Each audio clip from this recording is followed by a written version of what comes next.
Hi there. Let's talk a bit about building a loving and supportive community. I've got three key steps, three key components to making that a reality in your life that I'll share with you. But first, I want to talk a little bit about the opposite of having a loving, supportive community.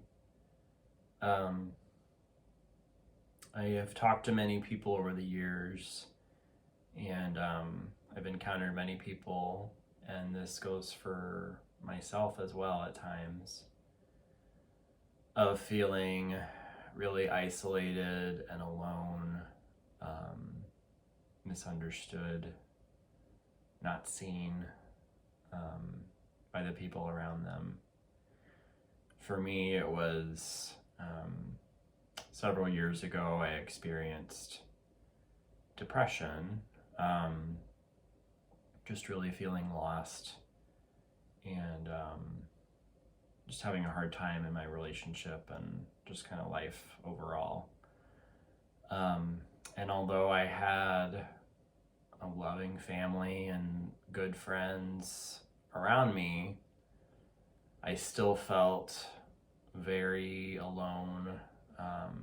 I felt like I couldn't share with people what was really going on. And this was like a self-fulfilling prophecy.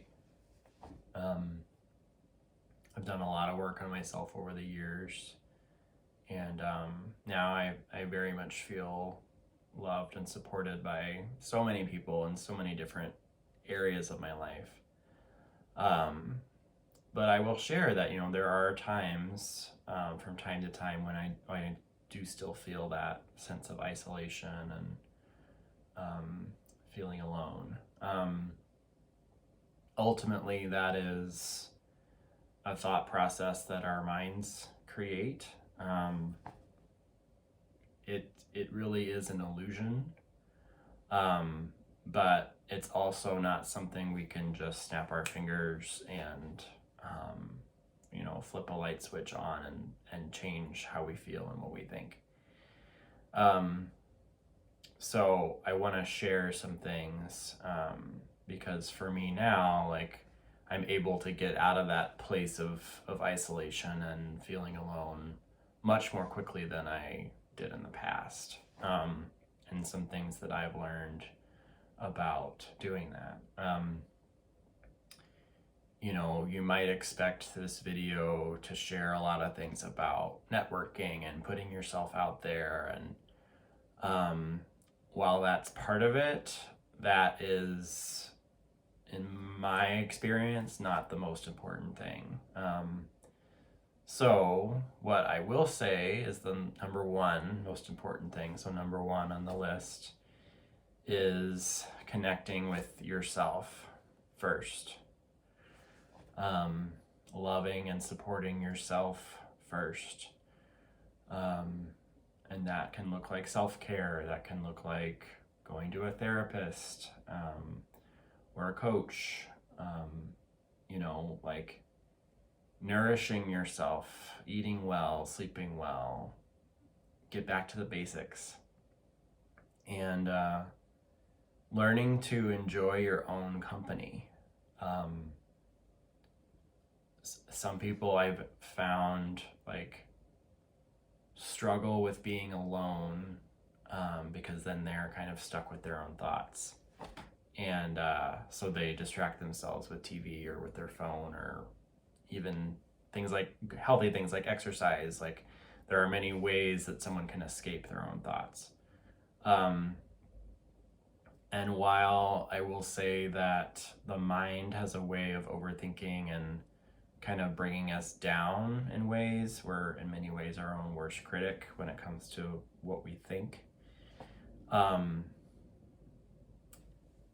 the other hand, ignoring those thoughts or shoving them away or distracting yourself isn't going to serve you in the long run, because eventually they're going to loop back around. So it's, in my experience, has been about confronting those thoughts, challenging them, and connecting with who you really are.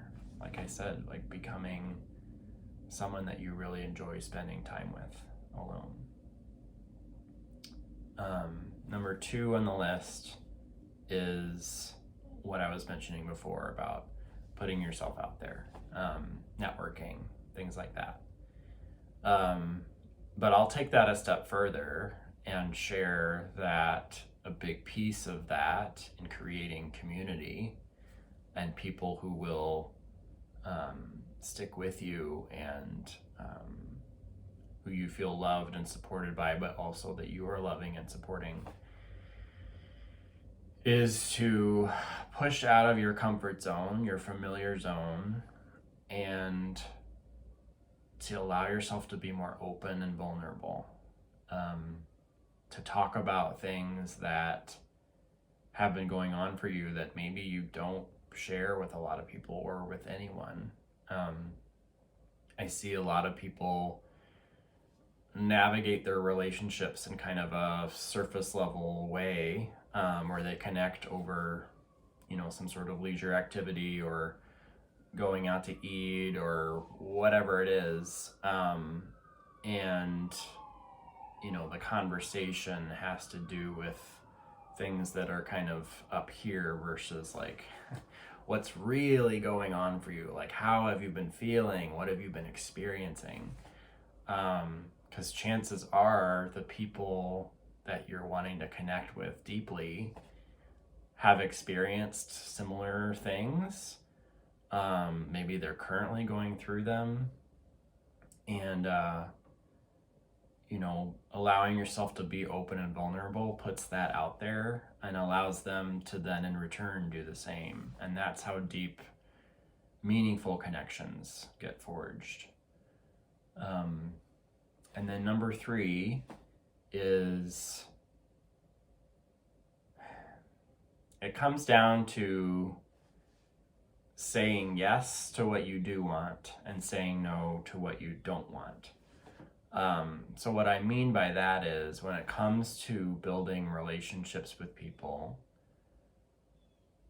for example, when you're putting yourself out there by being vulnerable and perhaps that isn't well received, or they aren't really interested in what you have to say, or they distract themselves and turn the conversation to something else. If that's not the type of relationship that you want, that may be an example of someone you can spend less time with. I see a lot of people,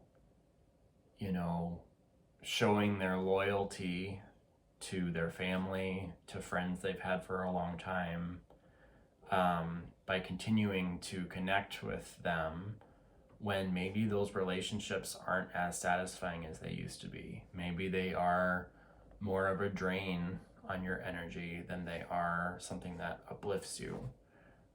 Maybe they feel like more of an obligation than something you really want to do. So pay attention to that. And, certainly you have the option to cut people out of your life, but I'm not suggesting that. It's more about noticing how much time you spend with them, and maybe in those cases where it doesn't feel as good, to spend less time with those people. Because what happens is, when you say no to what you don't want, that leaves more space, more capacity, more energy for you to have new experiences that you do want. And then when you say yes to those experiences and create more of them in your life, that's going to create the dynamic that you're wanting, the community that you're looking for.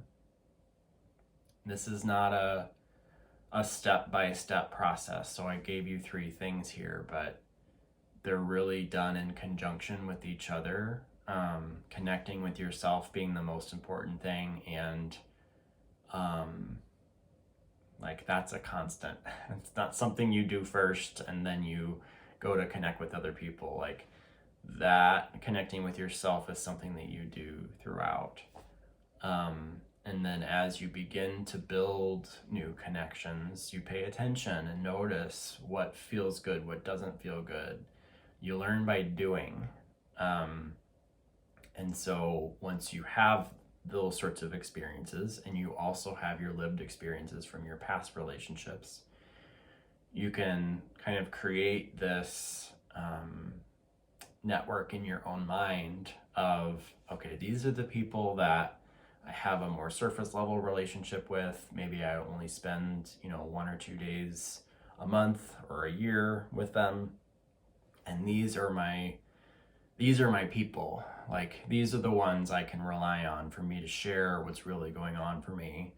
And they do the same. And we have a really deep, close, meaningful connection.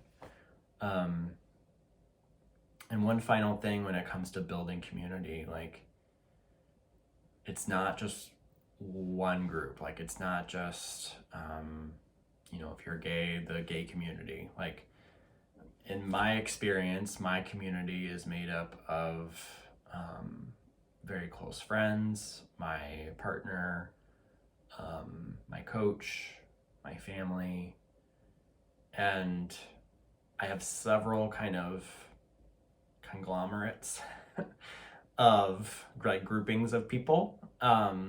Even within my friend groups, like some are scattered throughout the country and our friendships are more virtual. Others, for in St. Louis, I have different kind of groups of friends, and I have close one-on-one relationships within those bigger groups as well. So it's developing this community within a community, and each person's community is going to be different. So have fun with it, get creative with it, know that there are no rules. You get to create what you really want, and remember to keep connecting with yourself throughout. Again, that's what's most important.